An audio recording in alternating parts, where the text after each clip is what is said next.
Shangaa nimekuja tofauti leo. Kwanza mganga nimtoa kwanza kwa mganga maana bila mganga utoboi. Kaniambia bila kugeuza shati na kofia hapo amtocheka kabisa leo. Sasa juzi hapa tumetoka baa na timu bana. Tumevuka babu na demu mkaya kwa mkana mwanajeshi. Timu akatolea macho kwa sababu dendo anashuka. Sasa ni timu alipolewa. Kamwangalia mbona kama mwanajeshi namuweza hivi. Asubuhi mwili wote unauma. Ila hujafanya katengeneza. Bana asubuhi tumekaa na Samueli. Kapteni mkali mwenye matako makali makubwa. Akatoa macho anamfuatilia tu hivi unajua yeye. Mgeni hapo si yenyewe nikamwambia wewe utaacha ndala.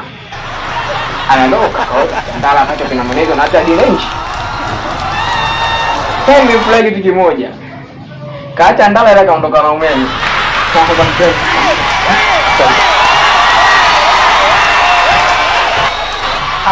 Mwanzo kuna vitu vinakera. Sasa mwenye nyumba. Unaweza ukatoka zako nyumbani labda msibani.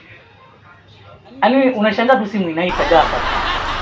Nipige sawa simu muda wote. Sio msibani. Yaani unakuta anapigiwa simu msibani kwa swala la kodi. Yaani mpaka unachanganyikiwa kama ulikuwa na hela mdogo hii. Ukiangalia ile kodi unadaiwa milioni 3. Kama jina lako wewe utanieleza. Hiyo jina lako ni maana gani? Ama ulimpiga nako? Thank you guys.